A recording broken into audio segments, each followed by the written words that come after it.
Hello everyone, good morning. ऊन बघून असं वाटत असेल की दुपार झाली आहे, बट नाही, सकाळच आहे. 11:15 वाजले आहेत आणि रखरखतं ऊन आहे. 11:15 वाजता आपण आता आम्ही एवढ्या उन्हातून चाललो आहोत भैरी आणि काळकाई वाघजाईच्या मंदिरात.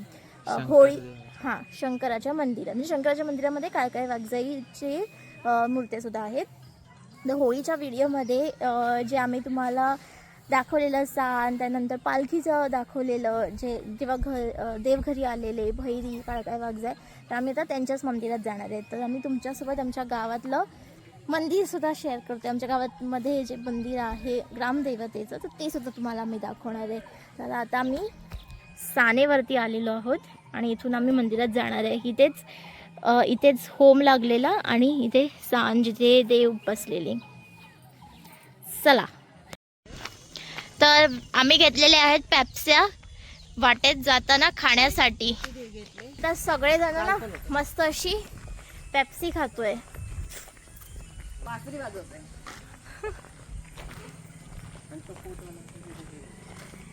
तर आता आम्ही पोहोचलो आहोत आमच्या ग्रामदैवतेच्या, म्हणजेच भैरी देवाच्या मंदिरामध्ये. आमच्या समोरच मंदिर आहे.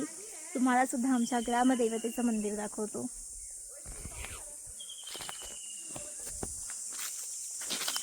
हे आहे आमच्या ग्रामदैवतेचं भैरी देवाचं मंदिर.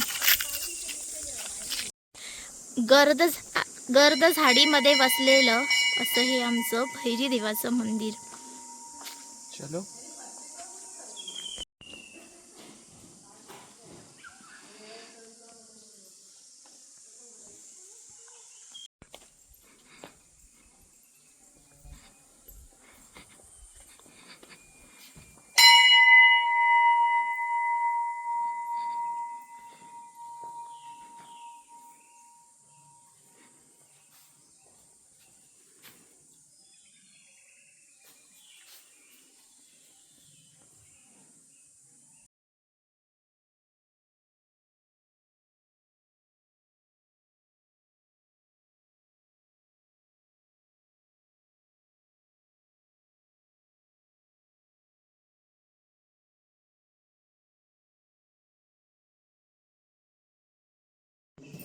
मंदिरात आहोत आणि इथून खाली ना आपली नदी जाते. मंदिराच्या बाजूने अशी ही नदी जाते, म्हणजे जी गावातली नदी आहे तीच ही नदी आहे. आणि सध्या तिचं पाणी आटत चाललंय कारण उन्हाळा आहे. आणि आता मी मार्च एंडला आहोत आणि तरी सकाळचे 11:30 वाजले. एवढं कडाडतं ऊन आहे. तर उन्हाळ्यामध्ये किती कडाडतं ऊन असेल. आणि आजकाल ग्लोबल वॉर्मिंगमुळे सगळंच खूप गरमी वाढली आहे सगळीकडे. तर कोकणामध्ये सुद्धा हीच हालत आहे की मार्च एंडला सुद्धा नदीतलं पाणी आटलेलं आहे. मंदिराच्या पाठीमागेच ना एक अशी भुयार आहे, म्हणजे ना हे चोरवाट टाईपमध्ये आहे. जास्त पुढे म्हणजे रस्ता आहे कुठला तरी भुयार. किल्ल्यांमध्ये वगैरे कसं भुयार असायचं, तसं हे भुयार टाईपमध्ये आहे. तर तो हा इथून कुठेतरी एका वेगळ्या मंदिरात जातो. तर आता जाळी वगैरे लावून बंद करून ठेवले, म्हणजे दोन्ही पण मंदिरांना बंद करून ठेवले, जेणेकरून कोणते प्राणी पशु पक्षी ते आतमध्ये जाऊ नये म्हणून तिनं जाळी लावून बंद केलं हे आहे. आणि मंदिराच्या बाहेर इकडे ना जे साती आसरा वगैरे म्हणतात ना, तर त्यांचं सुद्धा मंदिर आहे. बाहेर तुळशी वृंदावन ते सुद्धा आहे. रस्ता दाखव नदीत जातो. आणि त्या नदीमध्ये जाणारा हा रस्ता, इकडून रस्ता जातो बघा.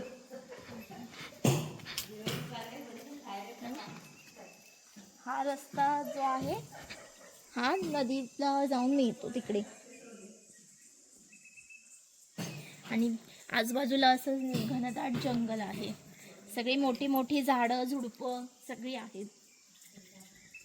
पावसामध्ये तर इथे भरपूर हिरवळ असते, कारण आताच एवढी झाडं झुडपं आहेत, तर पावसात तर आणखी खूपच वाढलेलं असतं. तर पण ते मंदिर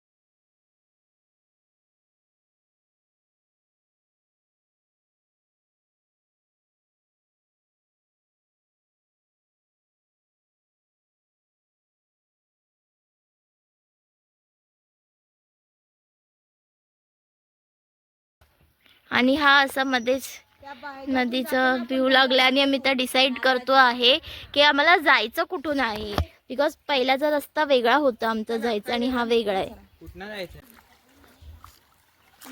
चप्पल हातात घेऊन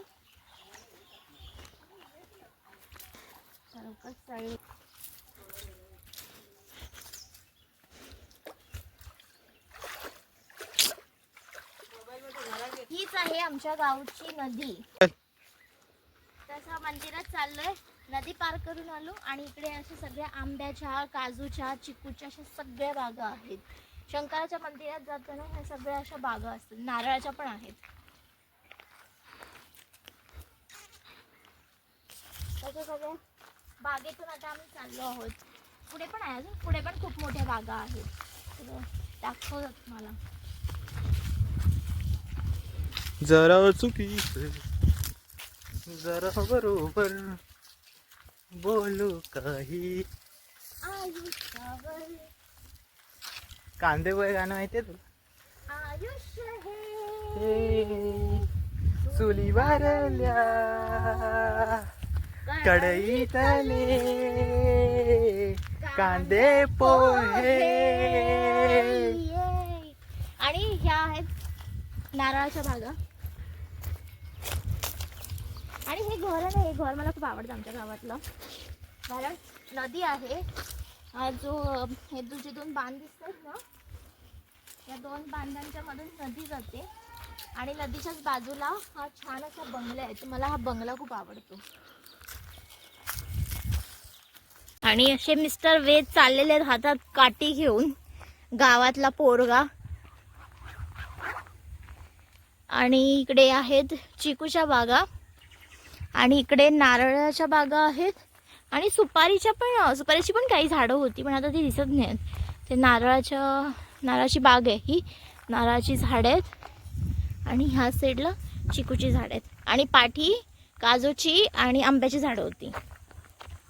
आणि हे जे इकडे समोर दिसतंय हे आहे शंकराचं मंदिर आणि तिथेच काळकाई वाघजाईची मूर्ती सुद्धा आहे. तर मी तिथे जाणार आहे. पूर्वी ना, अजून 1-2 वर्षांपूर्वी ना, म्हणजे हे शंकराच्या मंदिराच्या आजूबाजूला पण खूप सारी झाडं होती, खूप हिरवळ होती. जसं भैरीच्या मंदिराच्या इकडे कशी सगळी हिरवळ आहे तशीच इकडे पण होती. पण आता इकडची बऱ्यापैकी झाडं तोडलेली आहेत आणि असं मोकळं केलेलं आहे, म्हणजे बाहेरून सुद्धा मंदिर दिसतं. पहिलं एवढं नव्हतं, जोपर्यंत जवळ जात नाही तोपर्यंत मंदिर दिसत नव्हतं, पण आता लांबून सुद्धा मंदिर दिसतंय. तेवढी झाडं तोडली आहे.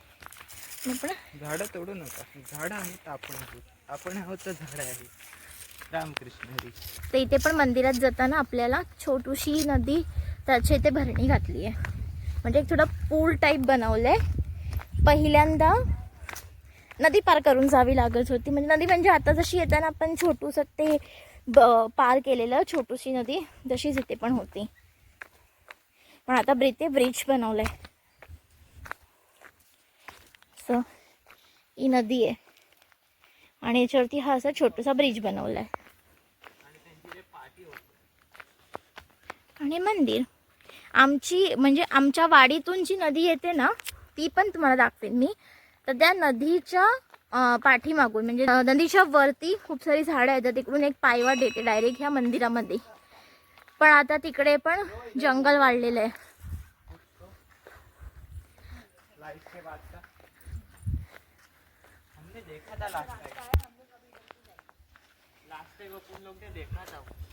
तर इकडून हे जे समोरून दिसतंय ना, ही आमच्या वाडीतून जी नदी येते, म्हणजे नदी तर गावात एकच आहे, पण जी वाडीत आहे तिकडून इकडे पायवाट येते आणि हे मंदिर आहे.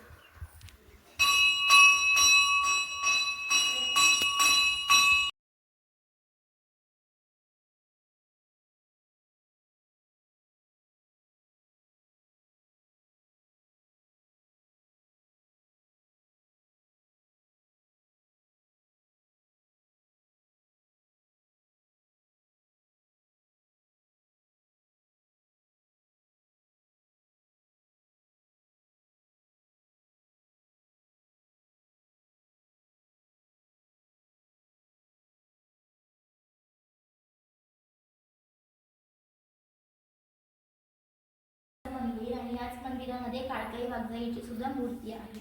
जेव्हा पालखी येते तर पालखीमध्ये ती रूपं असतात, तिथे बनवलेली रूपं आहेत देवाची, तर ती इथूनच मंदिरातून घेऊन येतात. भैरीच्या मंदिरात जातात, मग तिकडून भैरीचं रूप घेतात आणि मग नंतर काळकाई वाघजाईच्या हां, तर ती रूपं घेऊन मग ते पालखी जशी मी दाखवलेली तशी ती सानेवरती येते, सानेवरती थांबते, मग रंगपंचमीनंतर सगळ्यांच्या घरी जाते. तर पण भैरीच्या मंदिरात जाऊन झालो तसंच इथे काळकाई वाघजाई आणि बाकी सगळे देव आहेत. पहिले ह्या मूर्त्या ज्या होत्या मूर्त्या वेगळ्या होत्या आणि वर्षानुवर्ष जशा मूर्त्या बदलतात, म्हणजे मूर्तींची थोडी चीज होते, तर त्याप्रमाणे आता मूर्त्या नवीन आहेत. सगळ्या मूर्त्या बऱ्यापैकी नवीन आहेत आणि मंदिरसुद्धा नवीन पूर्ण रेनोव्हेट केलं आहे. पहिलं वेगळं मंदिर होतं, पहिलं कौलारू मंदिर होतं आणि अजून थोडं वेगळं होतं, म्हणजे जुन्या पद्धतीचं मंदिर होतं. तर आता मंदिरसुद्धा छान रेनोव्हेट केलं आहे आणि नवीन प्रकारचं बनवलेलं आहे. म्हणजे काळानुसार जे जे बदल होतात तसे सगळे बदल इथे मंदिरात दिसतात. पण भैरीचं मंदिर जसं होतं जुनं तसंच अजूनही आहे.